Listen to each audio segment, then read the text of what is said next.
Kapan sebenarnya kita harus mulai menyapi si kecil, mulai menghentikan proses DBF atau direct breastfeeding? Banyak sekali nih mitos dan faktanya. Yuk kita bahas lebih lanjut di video ini. Thank you, Mama.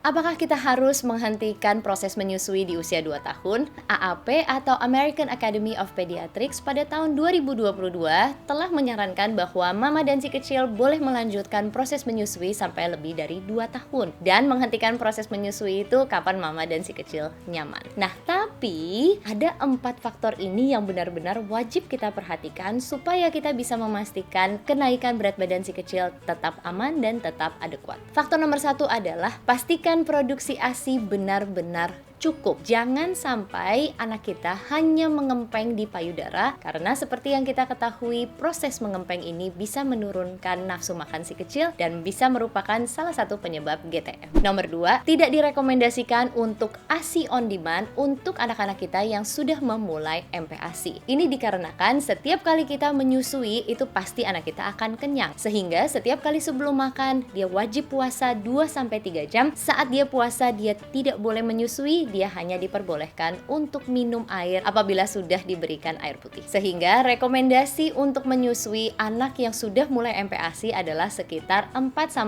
kali per 24 jam. Apabila masih ada pertanyaan, boleh banget nih hal ini didiskusikan oleh dokter spesialis anaknya.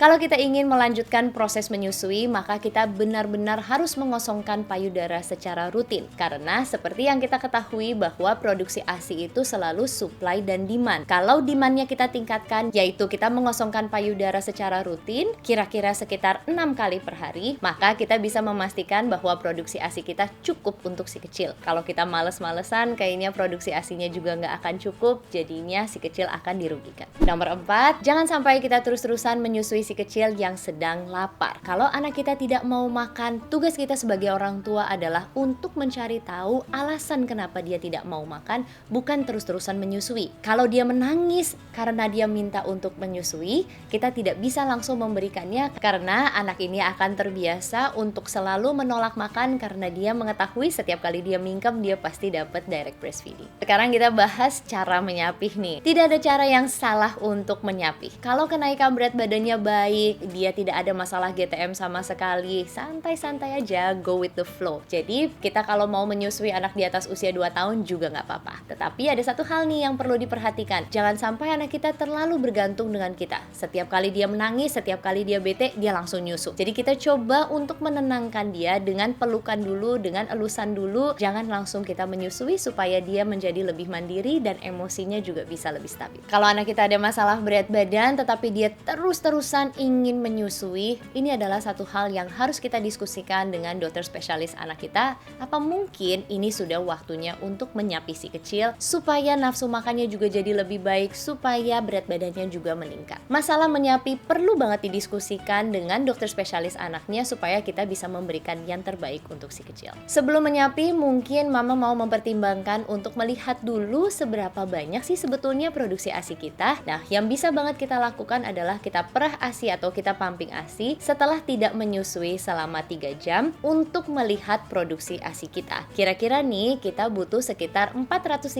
ml sampai 600 ml per hari. Jadi kalau kita pumpingnya kira-kira sekitar 5 kali, berarti per kali sesi kita pumping kita harus mendapatkan kira-kira sekitar 120 ml dari 2 payudara. Hitungan tadi adalah hitungan rata-rata. Kalau mama dan papa agak tidak yakin, boleh banget nih diskusi dengan dokternya. Nah, kalau kita sudah sesuai nih produksi ASINya, mungkin kita tidak perlu menyapi, tetapi kita benar-benar harus memperhatikan jadwal menyusui dan jadwal makannya supaya anak kita nggak jadi GTM. Sayangnya kalau produksi ASI kita udah kurang banget dan bahkan kita tidak bisa pumping apa-apa dan kita menyadari bahwa anak kita itu hanya mengempeng, kayaknya ini akan merugikan si kecil karena ini pasti akan mengganggu kenaikan berat badannya. Untuk mengetahui apakah berat badan si kecil sudah sesuai atau belum, boleh cek out video kita di sini. Semangat terus mama papa.